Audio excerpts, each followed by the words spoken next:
What's going on, everybody? It's your boy GemMint, and I'm back in beautiful 4K to unbox, assemble, and review the new Wolverine Ronin Premium Format by Sideshow. Fell in love with this piece when I saw it last year in person at Comic-Con, and I couldn't wait to get it in hand so I can study everything that was going on in that base and take a look at all that fine detail up close and in person. Here we have a nice storytelling art box. You have the background, the arrows stuck in Wolverine, the slashes on the sides of the box, and the bloody Wolverine Ronin up top. Enough of the art box. Let's jump into this styrofoam box. We only have one layer here, so it shouldn't be too many pieces. And I was wrong. This almost looks like the most amount of pieces in one Sideshow statue that I've seen in a long time. Man, we can see Wolverine, we can see pieces of that blue mist. Let's start with some of the smaller weapons. So there are 4 arrows that come here, which will all be stuck into Logan. And then we have some smaller weapons for all of the hand ninjas that are surrounding him. So here we have 2 size. They have that bluish tinge, and then they have like a darker shadow on the back end. Here's an arm that has a katana. You can see the detail in there, but still kind of misty looking, not overly detailed. Then here we have a smaller scythe type weapon. Sound off in the comments below if you know what it's called.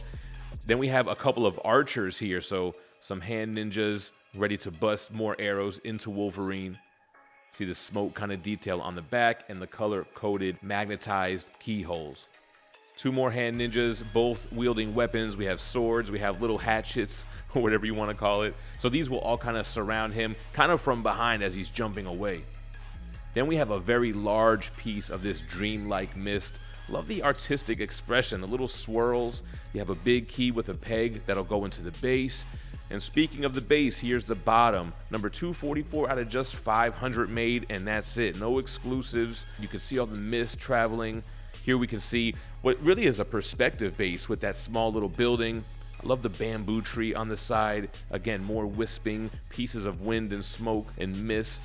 You can see more color coding there. All right, enough of the hands weapons. Wolverine's got weapons of his own. He's got the Muramasa blade. It's got that red metallic shine to it with a silver shine on the blade. Small piece of mist there. And then you have the very detailed gauntlet for Wolverine. Different texturing, different design features. The arrow that's going to be sticking through him on his forearm.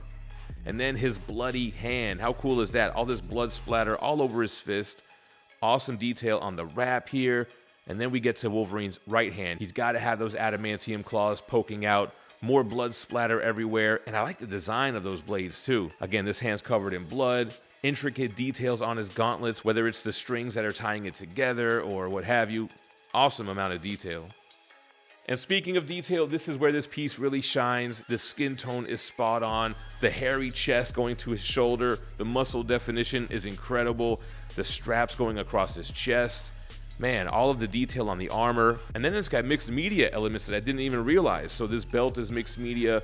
These are resin, these pieces of armor, but then it's stitched onto a tough piece of fabric. We've got more fabric on the pants, and then back down to sculpted boots with the same great detail that we've seen on those gauntlets. Man, gotta get some of that styrofoam off of there.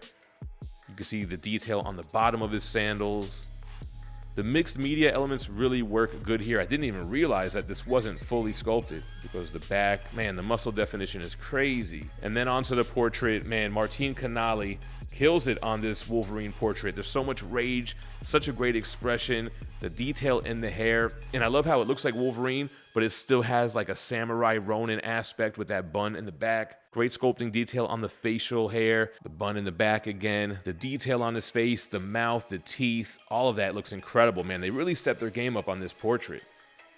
Cool, now we can put it all together. So like I said, color-coded pegs and keyholes. We're gonna surround Logan with all of these hand ninjas. They're shooting arrows at him. They're attacking him with swords, and it goes all around the base here. I like how they progressively get bigger as well. Just like the building. It's like a perspective building, looks kind of small, and then we'll lead up to some larger enemies here on the bottom. We'll get their size in their hands. And then we'll start assembling the bigger mist piece. And then we can get Logan on there. You probably want to do that mist last, and you'll see that when we get to the arm assembly. But wiggle Logan around, find that flush keyhole, and then let's start getting those arms on. So right hand, again, left hand. I had to kind of maneuver around that piece of mist. And let's go ahead and get that portrait in there, man. Very similar to the brown and yellow suit Wolverine that Martin Canali sculpted, but we have the Ronin version. And like I said, he's stuck with all types of arrows. So this one goes on his forearm, looks like it's going right through it. This other arrow got stuck on his right shoulder armor. And then we get a couple of arrows that hit him on the back piece of that same plate. So they stay in pretty well. I don't know if I have them all in the right places, but it seems to work whichever way you do it. I had one hand ninja sword left and I couldn't find it anywhere. It goes on the base right here, so that was pretty awkward to find. This video is brought to you by Ninja Funk. Ninja Funk is already celebrating their 1-year anniversary and they're having a huge event at the Ninja Exchange in Carlsbad, California. Not only will there be a live signing with co-creators JPG and Steve Schuett, but they're bringing out legendary artists Jim Lee and David Mack. But that's not all. We have special guest John Dolmayan, the creator of Essentia, founder of Torpedo Comics, and happened to play drums in a little band called System of a Down. If you're in the area, make sure to come swing by on November 18th and 19th for the celebration.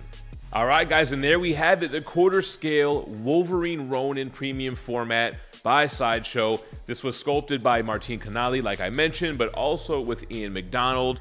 The rest of the team was Bernardo Esquivel on the paint, Esther Scandunas on the cut and sew, and then you had the rest of the Sideshow development team on this project.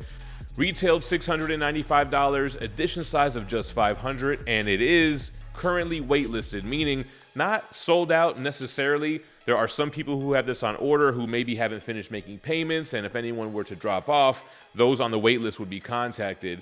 This stands, man, 22 inches tall. It says it's 24.5 inches tall on the site, but ain't no way. Not on its best day.